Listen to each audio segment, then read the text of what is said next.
Hello everyone, this is Mr. Siege and welcome to part 2 of 3 of the Beginner's Engineering Guide.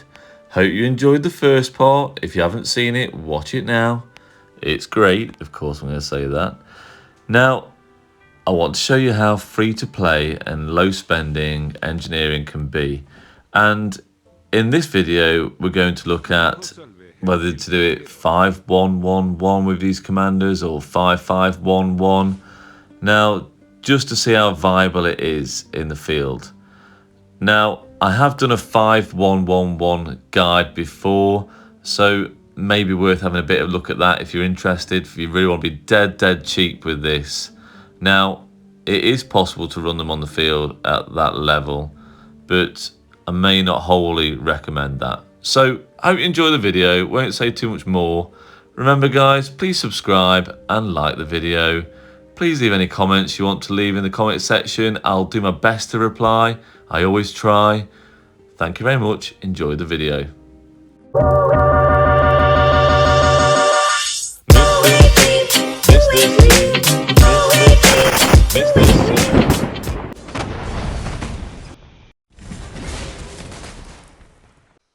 So here we go, and I'm on my farm account. We've got 3 troops of my main account out ready to hit, and I'm sending Cordoba and Margaret out. We've got 40k, each one of those have got 40k, and we've got these at 5-1-1-1, although Margaret is at 5-2-1-1, and that's just because it's what I had, and you'll see that in the other video.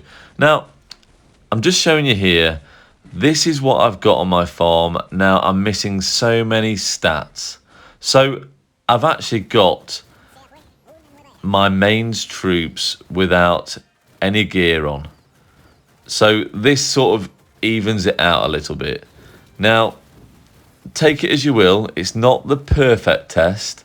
And if you want to look at the 5-1-1 guide in a previous video, if you're interested in this, it's probably worth watching.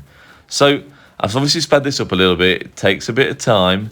Now, as long as you stay away from any of the troops, they don't get in that melee range, you're going to trade positive, okay? Now, this is just with pretty standard epic gear as well. Now, if you watch the last video, you can actually run farming gear on these commanders and you'll be just fine. And yeah, let me just show you this. So, yeah, Margaret's at 5-2-1-1-1. Now, she should be primary. She should have Rejuvenate on. This is just what I've got, but you'd be so much better off with her primary to Cordoba than the other way around. So, yeah, loose formation should have had. Hasty departure is so good for your march speed as well. You can pop in and out of nodes. Yeah, so much better off with a Margaret primary, and unfortunately I haven't got that on my alt at the moment. In the future I definitely will.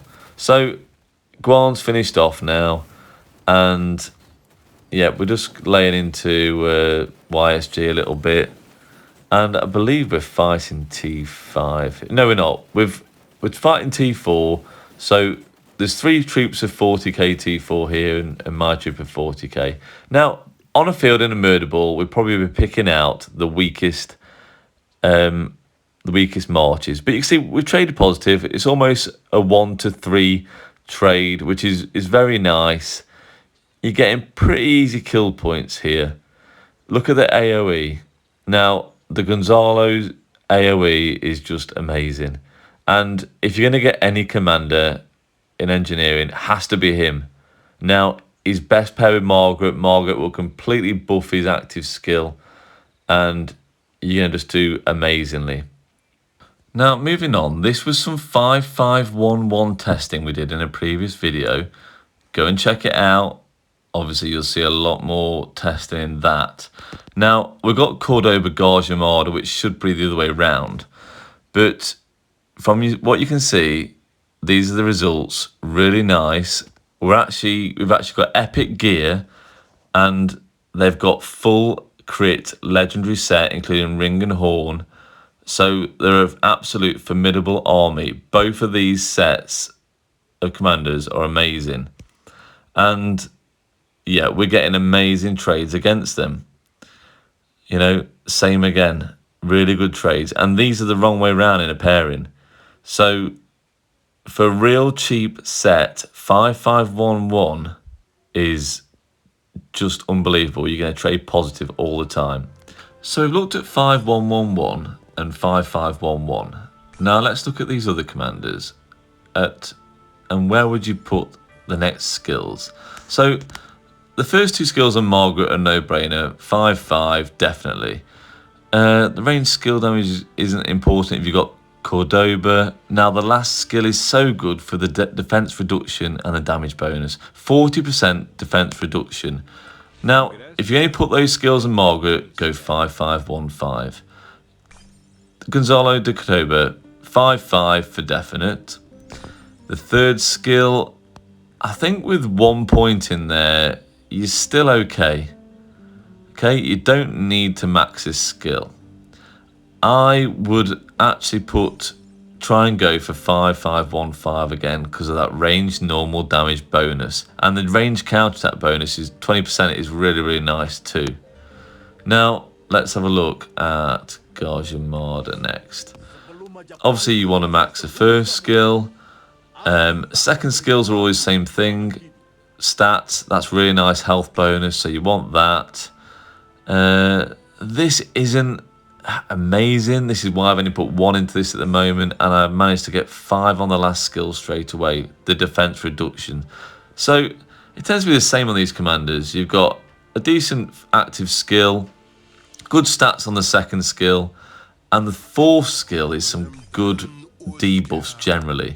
Again, decent active skill, good enough stats, not amazing, but I'd take those. The third skill's quite nice on Babur, actually. You know, some good little bonuses, counterattack, range normal damage, but this is really nice as well. Siege unit health 30%, defense 40%, and damage bonus 5%. So again, 5-5-1-5 for me. If you're limited on gold heads, obviously, personally, I'd just max them all. Let's move on to a bit of max testing. And again, I'm trying to even things out with my alt account. So I'm actually taking all my equipment off Margaret because we don't need that. And I'm leaving all my equipment on my farm account marches. So I'm going to send out obviously 3 marches, all with gear. They've got no accessories, but it's all generally purple gear. And we're just going to send, not swordsman, we're going to send out, 65k troops there. And yeah, this is on my alt now. Let's send 3 troops out here. So you can see we've got epic gear on these. So again, we'll send 65k of each troop. So yeah, 3 marches. We'll make it a little bit of a murder ball. And you'll just see how well this performs, basically. So yeah, Liang is at 5-5-5-1, I believe, on my alt. So, you know, decent enough. You might find a few of those in the field. And yeah, you know, this isn't an amazing march. Again, you can see my commanders maxed in the open field test in another video, and yeah, we're in an AOO and we're actually fighting real life open field fights, and yeah, you'll see how well it performs and the sort of commanders this beats. So just for an example, if you're pretty even on the field in terms of your gear, then these are sort of reports you'd expect as long as you're not getting attacked. Now, bear in mind, if you've got a legendary set or even epic set, you've got some bonus march speed on these siege. And if you're not too far away from a node, you know, similarly to this, especially if you've got Margaret when she can hop in and out of nodes and increase that march speed, you can get away pretty easily, to be honest, even if you're being chased by Cav. And usually you're going to have a couple of marches around you. You're probably not going to be the last one on the field. When people say, oh, you're a sitting duck, it's not exactly true. So this is a report so far, 2,800 to 19k. Look at the damage that AoE's do. We've not even directly hit that belly yet, and yeah, he's less than half health now, which is pretty crazy. This is gonna absolutely wreck. I can't wait until KVK starts, even if it is Heroic Anthem. So nearly done. Yeah, we're completely just wiping these out now, and look at the report. So, I mean, you're looking at 1 to 10 trades here. I mean, yeah, it's pretty mad, some of the reports you can get. This is just an example. But in the right fight, in the right scenario, you just absolutely wiping the field. So, of course, I'm going to recommend to expertise these commanders, but there is other alternatives. Don't forget to subscribe. See you in part 3. Bye-bye.